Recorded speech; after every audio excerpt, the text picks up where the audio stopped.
All right. Welcome back to All Cars React, y'all. It is time for a new retro review reaction. This week I have chosen, today I have chosen the 2006 Hyundai Accent. Now I'm doing this one because I did the Versa, which I'm a big fan of, and I owned one. Then I followed that with the Fit, that was my first choice, except for price. And then I followed that with the Yaris because Motorweek kept mentioning the Yaris as a competitor to the other two. I don't fully agree. I'm not a big fan of the Yaris. But it was mentioned that the Accent is another subcompact small car. Well, why not compare it at the same time? So this is the 2006. The other ones I did were 2007. But it puts us in the same mood. So, as always, make yourself comfortable. Kick back. Let's spend a few minutes together reminiscing. Today we've got some Kentucky bourbon. No. We've got water. It's like 8:30 in the morning here. And let's get into it. See what Motorweek said about Hyundai when the Accent was new. Your host for Motorweek, John Davis. Well, hello and welcome again to Motorweek. We're glad to have you with us. Entry-level car used to mean a bare-bones model with modest features and a value price. And that fit the subcompact Hyundai Accent perfectly. But Hyundai, now one of America's top 4 import brands, intends to break that stereotype with the 2006 Accent. This third-generation Accent is totally redesigned with more sophisticated styling, comfort, safety, and performance. But is this nameplate overhaul enough to shed the Accent's pedestrian image?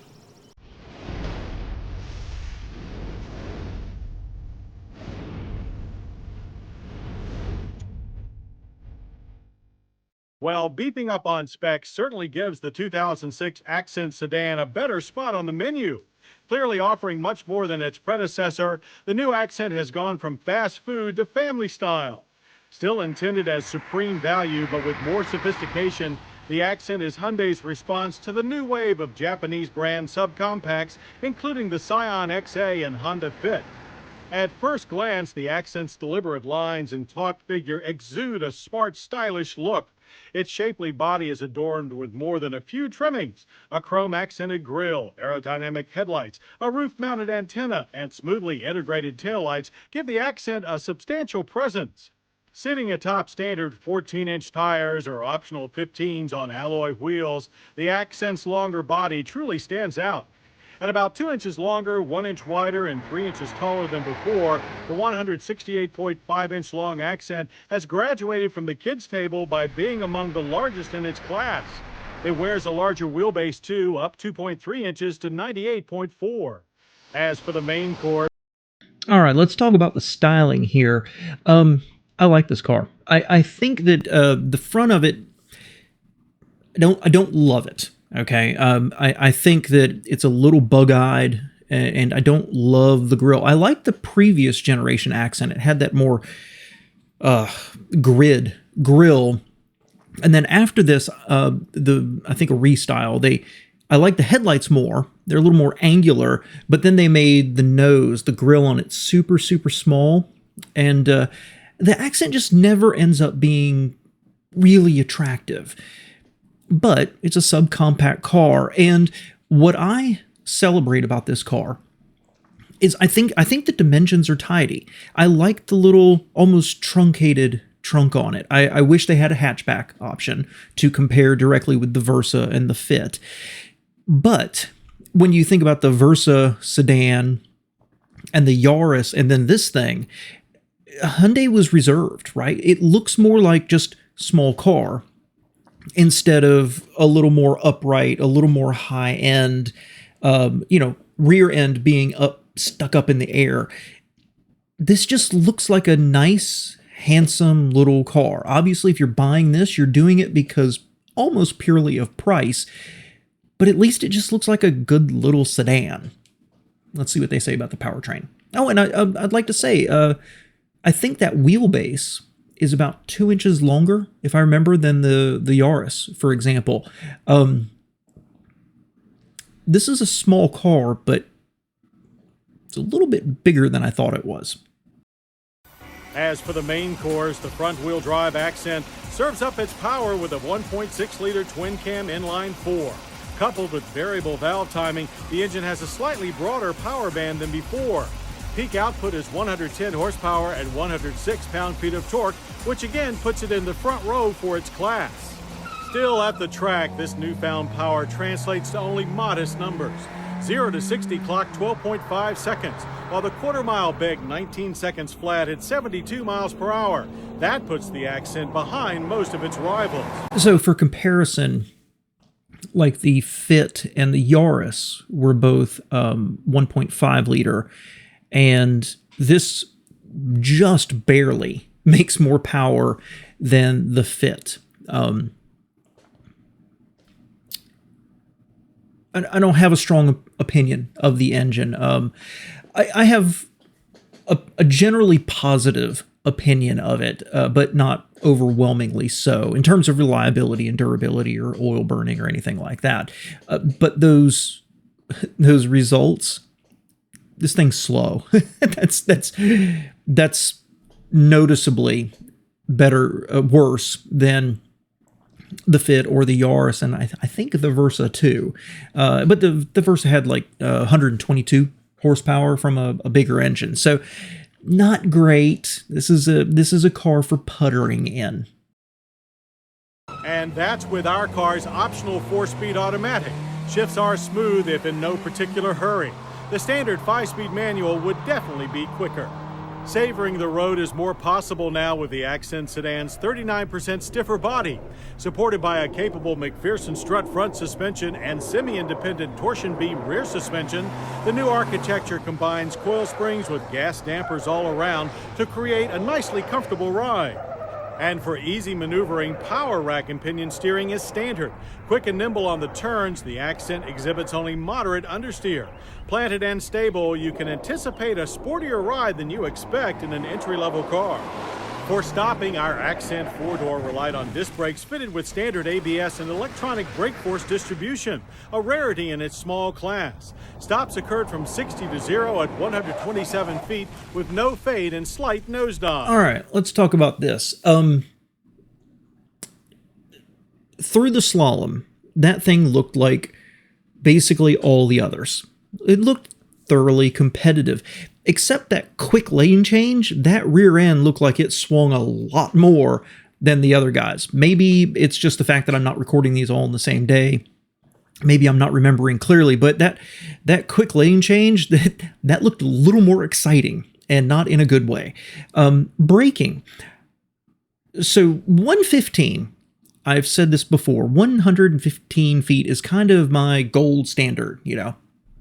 But every single one of these have all been around that 125 foot. And this was straight and no drama. So I don't want to be overly critical of it. It stopped. And, well, it could have been a lot worse. Let's put it that way. So I'm okay with it. The general feeling here is this may have a stiffer body. And what did they say? That, you know, now you can enjoy the road more or something like that. You're not buying an Accent for that. This is not a sporty car, right? Now, the Versa, I bought it in because it felt like a bigger car. It felt like a more mature car. The Fit felt more tossable and enjoyable. This, I think that it erred on the side of being more sedate, you know, trying to get as much comfort as you can out of what is a relatively short wheelbase. So it's not a sports sedan. You know what? And that's okay. If you're looking for a commuter vehicle, that's okay. Inside, the Accent boasts a volumized interior thanks to its new longer wheelbase and larger body. Hyundai has expanded the layout in every measurable dimension, providing one of the most generous cabins in its class. Aside from spaciousness, the handsome two-tone interior is smartly organized with large instrumentation, well-placed controls, and convenient storage areas from front to back. Standard features include tilt steering wheel, 8-way manual driver's seat, 60/40 split rear seat back, cabin air filter, and a 172-watt AM/FM CD audio system with 6 speakers. Taking the Accent up a notch, the premium sport package features all the fixins: air conditioning, power windows, power door locks, remote keyless entry with alarm, and heated power adjustable exterior mirrors.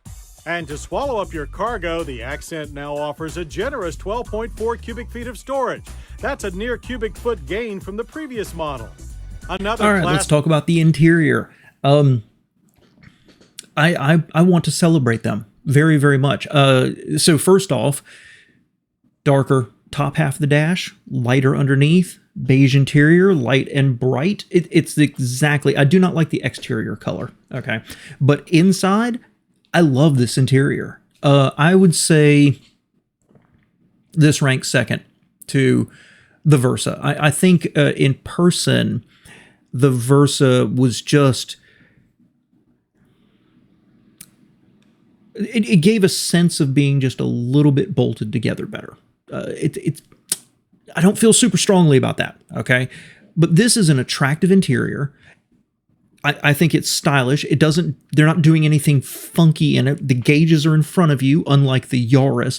And can we celebrate the fact that they've got the radio, 2 knobs, and big buttons, not little tiny ones, big buttons flanked by 2 vents. Hallelujah.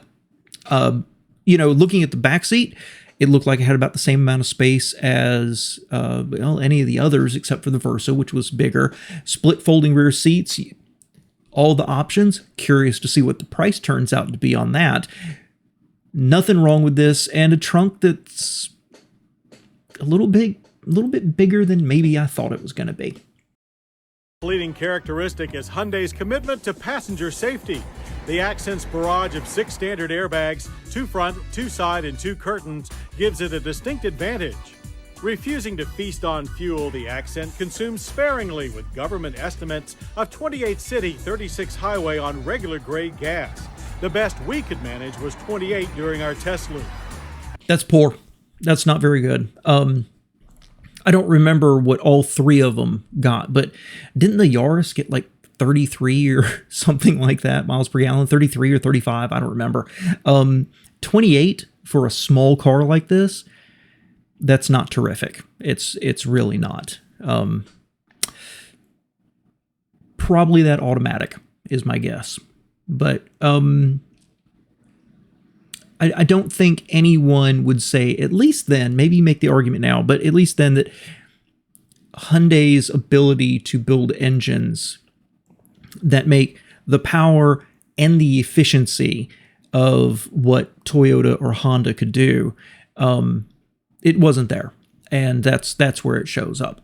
So it's thoroughly competitive, but for a subcompact car like this, that's not great. It's not terrible. Let's not, my first car got like 12 or 14 miles per gallon. So, okay, it's not terrible, but there were better options. And with only 1 trim level for the sedan, the GLS, pricing for the Accent 4-door is more straightforward than ever. The base model starts at $12,995. Pile on the side dishes like the premium sport package and automatic, and the tab is still most reasonable at $15,410. And that's with Hyundai's ultra-long warranties. But if that still leaves a few value-starved buyers out to lunch, then note that for 2007, Hyundai has added a 3-door Accent hatchback. At $10,995, it is an impressive small car starter. There's no question that the new 2006 Hyundai Accent has reinvented itself. While leading its class with upscale features, it has still maintained entry-level affordability. So you can put this one down as the Blue Plate Special of the day. Okay. So back in the day, 2007, when I bought my Versa, and I'm sure all of you are tired of hearing about my Versa by now, I've said in the other videos, the recent ones in the subcompact comparo I'm doing, that I had a couple of requirements. The first is I wanted a hatchback. I did not want a trunk. I wanted the ability to load my bike in the back of it, my mountain bike. And the other thing is because I had kids, I still have them, by the way, 4 doors. And so I've driven not quite every generation of Accent from the Excel on. The latest generation, I don't think. I think I've sat in one and that was it. So I've driven this. I drove the previous one and I drove it later too, and I've always liked them, but it never made my list because it didn't have the body style I wanted. That price, that's pretty freaking good. Now, fully loaded for 15, I don't know, but it's the same reason I didn't buy the Fit, because it was much better equipped, which just means it made it much more expensive. The Versa was kind of that perfect little situation for me. I like this car. I like this car a lot. And even when it was the Excel, right, back in probably 1988, 1989, something like that, it was a cheap, noisy, crappy, bad plastics, and I loved it.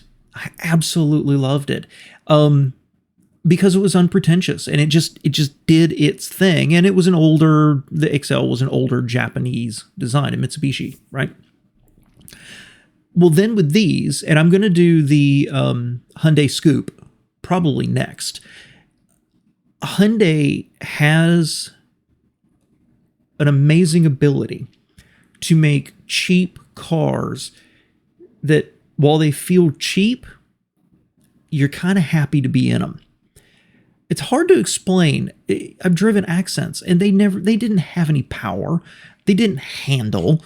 There was no emotion in them at all, but they just went about their business like, okay, you're beating me up. Let's just go do it some more.